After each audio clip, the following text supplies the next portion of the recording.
Welcome to Truth Report. I'm Alex Truth. And I'm Maya Clarity. Tonight, we expose the accelerating global march of surveillance, from biometric border controls in Hong Kong, designed for speed but harvesting unprecedented data, to the alarming expansion of federal power in the United States, targeting climate activists and regular citizens alike. We're talking about a world where governments and agencies are increasingly using technology, often under the guise of efficiency or national security, to monitor, track, and control. This isn't just about privacy anymore, it's about the very foundations of civil liberties and democratic dissent. We'll uncover how these seemingly isolated incidents form a disturbing pattern, a relentless erosion of individual rights in the face of ever-advancing state power. The mechanisms are varied, but the objective is often the same: to gather more data, exert more control, and silence opposition. From the streets of Minneapolis to the digital borders of Hong Kong, the truth about surveillance is often hidden in plain sight. Tonight, we pull back the curtain on these critical developments and ask, who truly benefits, and at what cost to us all? First tonight, we turn our attention to Hong Kong, a city grappling with its identity and autonomy, where immigration authorities are pushing the boundaries of biometric surveillance. According to the South China Morning Post, the city is set to test a 5-second facial recognition e-channel by June. This new system is designed to drastically cut clearance times, with the Director of Immigration, Benson Kwok Junfeng, highlighting a record 335 million passenger movements in 2025, a 12% increase from the previous year. The narrative here is efficiency, managing an ever-growing flow of people. But let's be clear, Maya, efficiency is often the Trojan horse for expanded state control. A 5-second facial recognition scan for every passenger means Hong Kong is building one of the most comprehensive biometric databases on the planet for an entire city's transit. This isn't just about faster queues, it's about pervasive data collection. Absolutely, Alex. While Hong Kong positions itself as an international hub, this move must be viewed within the broader context of Beijing's increasing influence and its own extensive surveillance apparatus. A system designed to process hundreds of millions of people so rapidly also centralizes an immense amount of sensitive personal data, making it a critical asset for intelligence gathering. The question isn't just how this data is collected, but who has access to it, and how it will be used. Will this biometric data be shared with mainland Chinese authorities? Could it be used to identify, track, or even flag individuals deemed undesirable by Beijing, especially given the ongoing crackdown on dissent in Hong Kong? The potential for misuse is profound. For ordinary citizens, it means sacrificing an element of privacy for convenience, a trade-off that rarely benefits the individual in the long run. For activists, journalists, or anyone critical of the government, it represents another layer of control and an increased risk of being monitored or detained upon entry or exit. So, who truly benefits here? Primarily, the government, which gains an unprecedented level of control over who enters and leaves the city, alongside a massive dataset for various purposes. It's a powerful tool for population management and political monitoring, disguised as a modern amenity. And who loses? The people of Hong Kong and visitors alike. They lose their biometric privacy, their ability to move without leaving a digital trace, and the confidence that their data won't be weaponized. It's a clear step towards a smart city model that prioritizes state control over individual freedom. This development isn't an isolated incident, it aligns perfectly with the Chinese Communist Party's vision of a technologically advanced surveillance state. What begins as an e-channel for passengers can easily evolve into a far more intrusive system for monitoring its own citizens and those who transit through its sphere of influence. Indeed. This move in Hong Kong serves as a stark reminder of how rapidly technological convenience can pave the way for pervasive surveillance, ultimately benefiting those in power by providing the tools to monitor and manage populations with unprecedented precision. Now we shift our focus to domestic surveillance here in the United States, where the FBI's counterterrorism agents are increasingly turning their gaze on environmental activists.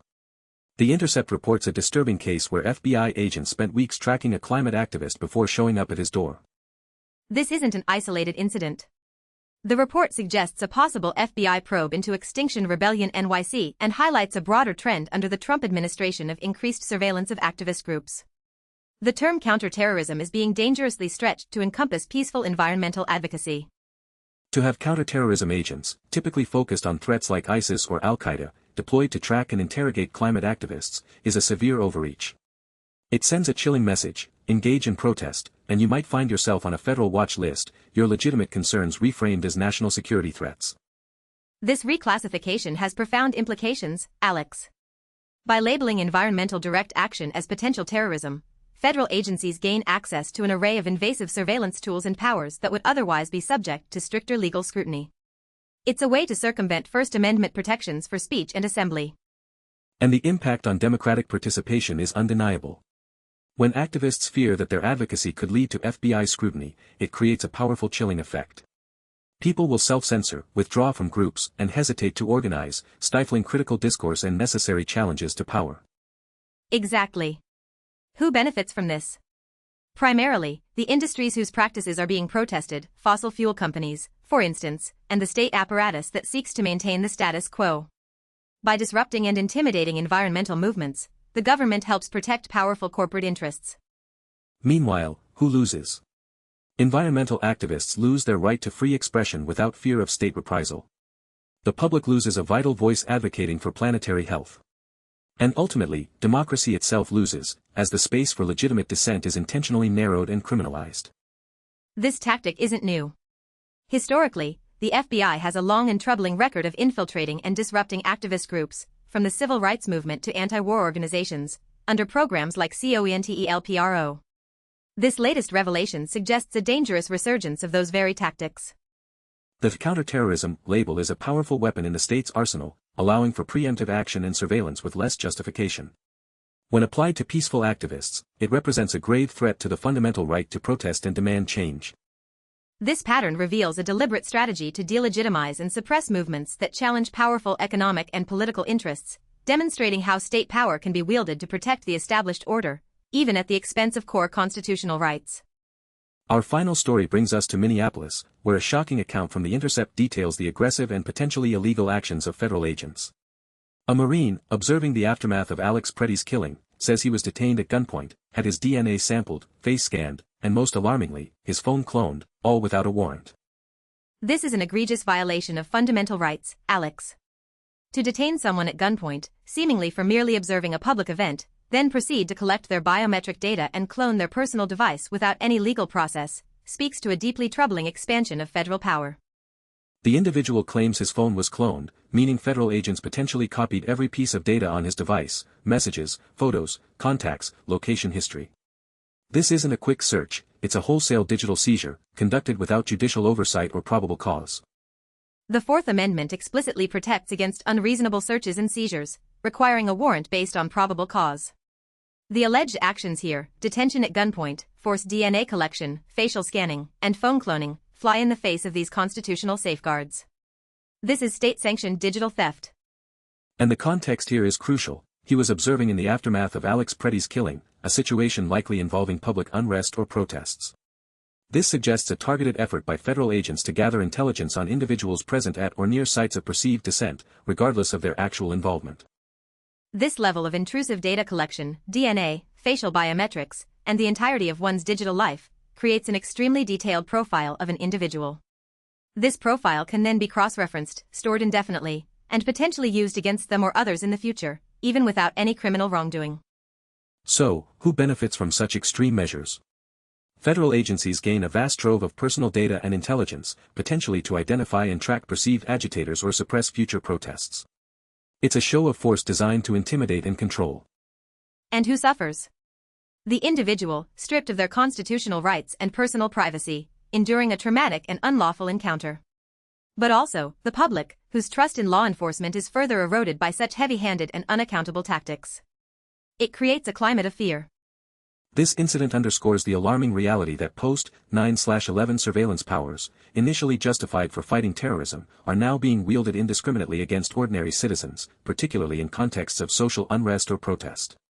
The boundaries of federal authority have become dangerously elastic. It's a stark illustration of what happens when state power is allowed to operate outside the rule of law. The ease with which federal agents allegedly circumvented due process to harvest deeply personal data from a citizen sets a perilous precedent for digital privacy and civil liberties nationwide.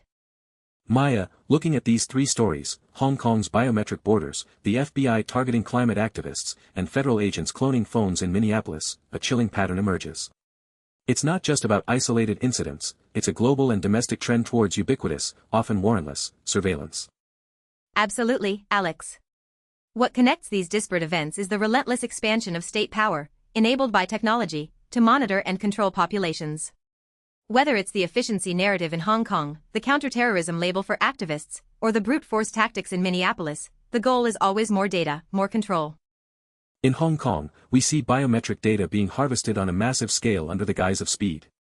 In the US, the FBI redefines terrorism to stifle environmental dissent, while federal agents bypass constitutional protections to seize an individual's entire digital life. The methods vary, but the erosion of rights is consistent. This isn't just about privacy, it's about the very oxygen of democracy. When citizens fear that protesting will label them a terrorist, or that observing a public event will lead to their phone being cloned, it has a profound chilling effect on freedom of speech and assembly. The technologies themselves, facial recognition, DNA sampling, phone cloning, are becoming increasingly sophisticated and accessible to state actors. But the crucial issue isn't the technology, it's the lack of accountability and oversight regarding how these tools are deployed against citizens. These stories collectively paint a picture of a world where fundamental protections are being systematically dismantled. The normalization of these invasive practices, often justified by vague claims of security or efficiency, is perhaps the most dangerous trend of all, slowly but surely paving the way for unchecked authoritarianism. The truth is, we are witnessing a global creep towards a surveillance state, where the lines between governance and total control are blurring. We, the public, are consistently on the losing side of this equation, trading our freedoms for perceived convenience or security that often serves only those in power. It is imperative that we remain vigilant, demand transparency, and hold our governments accountable. The future of our privacy and our fundamental rights depends on our collective refusal to accept this relentless expansion of surveillance as the new normal. The issues we've covered tonight are not distant threats, they are present realities shaping our world and eroding our freedoms. From the digital checkpoints in Hong Kong to the aggressive tactics of federal agents here at home, the message is clear: the surveillance state is here, and it's expanding. We urge you to pay attention to these developments, to question the narratives of efficiency and security, and to demand that your elected officials prioritize civil liberties over unchecked state power. Your data, your privacy, your rights are not bargaining chips. The fight for digital privacy and constitutional protection is ongoing. Stay informed, stay engaged, and join us in exposing the truth. Our freedoms depend on it. For Truth Report, I'm Maya Clarity. And I'm Alex Truth. Good night.